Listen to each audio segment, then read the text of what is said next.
बिस्मिल्लाहिर्रहमानिर्रहीम। मैं हूं आमिर महमूद खटक। आप देख रहे हैं मेरा यूट्यूब चैनल। हमने पिछली वीडियो में ये बात की थी कि जनरल आसिफ सलीम बाजवा साहब के ऊपर इल्ज़ामात हैं, उनको सामने आके क्लियर करना चाहिए या ख़ुद को एहतसाब के लिए पेश करना चाहिए।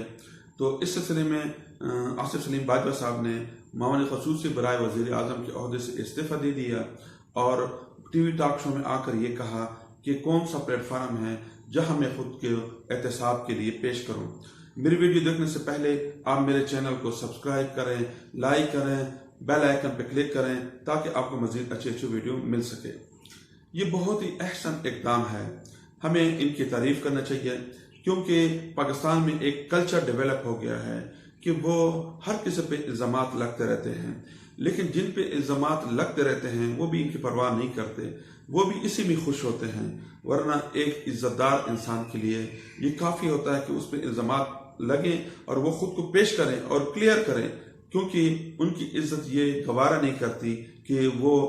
उनकी डिस्कशन या वो जिस भी महफिल में उनके ऊपर गुफ्तगू की जाए वो ये हो कि इनके ऊपर करप्शन के इल्ज़ामात हैं।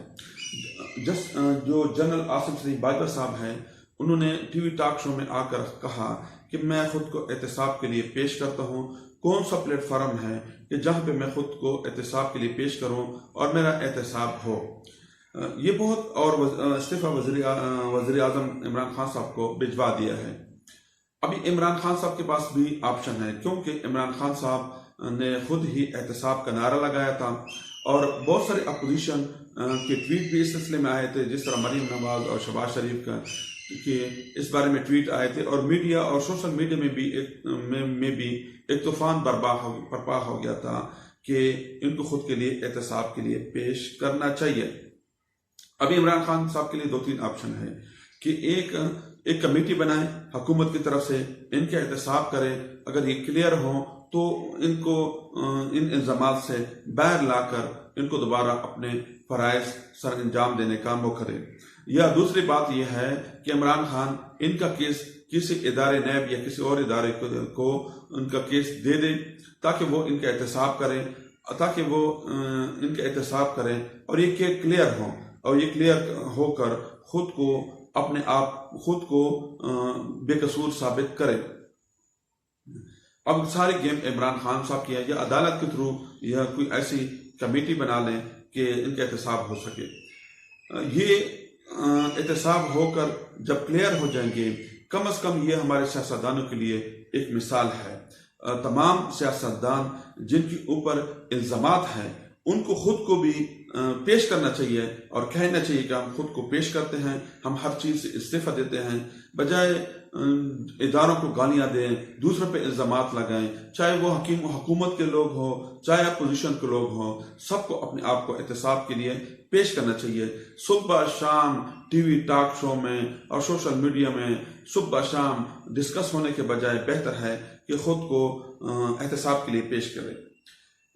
अभी जो सोशल मीडिया है या टीवी टॉक शो है,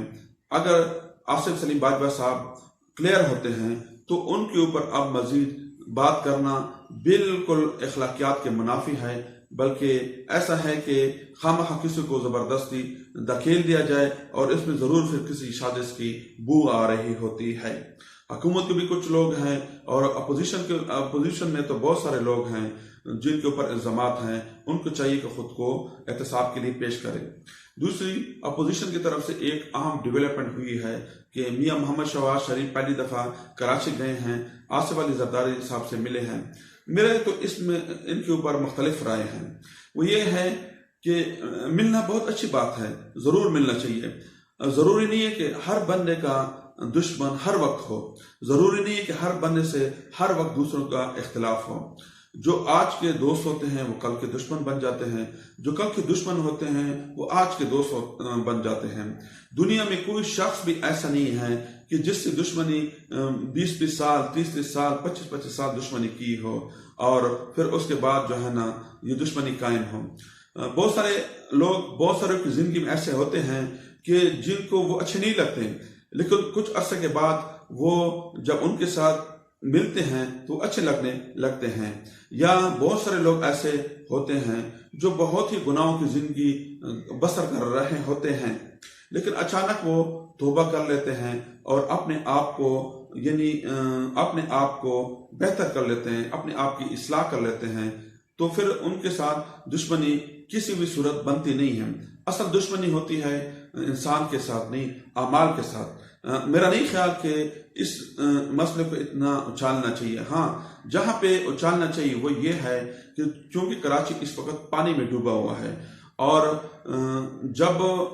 میاں محمد شہباز شریف کو تو چاہیے تھا کہ وہ حق کی بات کرے، وہ کراچی جاتے، کیونکہ یہ صوبائی حکومت کی ذمہ داری ہے، اور سچ بات کرتے، لیکن اس میں وہ کوئی سچائی نظر نہیں آتی، اس لیے جو ہے وہ سازش کی بو آ رہی ہے، یعنی وہ حکومت کے خلاف کوئی سازش ہو رہی ہے۔ تو اس سے یہ پتہ چل رہا ہے جو ان کا ملنا ہے وہ کسی کے مفاد میں نہیں بلکہ ان کے ذاتی مفاد میں ہے، کیونکہ اس وقت وہ گئے تو میاں محمد شہباز شریف کراچی کے حوالے سے تھے، لیکن کہیں بھی کسی بھی ایسے علاقے میں نہیں گئے جہاں وہ عوام کو ان کی ضرورت ہو اور وہ پہنچ گئے ہو۔ اگر صوبائی حکومت کراچی کے بارے میں کچھ بھی نہیں کرتی تو وفاقی حکومت کو ضرور چاہیے کہ عمران خان صاحب کو چاہیے کہ وہ جائیں کراچی میں اور کوئی پیکج اناؤنس کرے، اور یہ جو مسئلہ ہے پانی کا، اس کے لیے کوئی پالیسی بنائے تاکہ یہ اس مسئلے سے کراچی کے لوگوں کو چھٹکارا حاصل ہو۔ اب ہم اپنے چھوٹی چھوٹی باتوں کو ذاتیات میں تبدیل کر لیتے ہیں۔ ہم ملک کی، اگر یہ ہمارے نمائندگان ہیں، یہ پارلیمنٹ میں جاتے ہیں تو بیسیکلی یہ پاکستان کی بہتری کے لیے جاتے ہیں، لیکن جب تک یہ پارلیمنٹ میں جا کے اپنے ذاتی مفاد کو پس پشت رکھ کر قومی مفاد کو ترجیح نہیں دیں گے، نہ تو یہ جمہوریت کے لیے بہتر ہے اور نہ ہی یہ پاکستان کے لیے بہتر ہے۔ پاکستان کے عوام اس طرح ہی ذلیل، پاکستان کے عوام اس طرح ہی تنگ ہوتے رہیں گے اگر یہ اپنے مفادات کو پس پشت لا کر، پس پشت کھڑا کر کے قومی مفادات کو ترجیح دے تو پاکستان ترقی کرے گا۔ یہ میرے لیے اخلاقی فرض بھی تھا، کیونکہ ہم اس سے پہلے ایک ویڈیو میں کہہ چکے ہیں کہ میں اس کے پہلے ایک ویڈیو میں کہہ چکا ہوں کہ جنرل آصف سلیم باجوہ صاحب کو احتساب کے لیے پیش کرنا چاہیے۔ اب اس نے جب پیش کر لیا تو یہ میرے لیے بھی اخلاقی فرض تھا کہ میں اس کے اوپر بات کروں۔ اگر میری ویڈیو آپ کو پسند آئے تو میری ویڈیو آپ کو پسند آئے تو میرے چینل کو لائک کریں، سبسکرائب کریں، بیل آئیکن پہ کلک کریں تاکہ آپ کو مزید اچھی ویڈیو مل سکے۔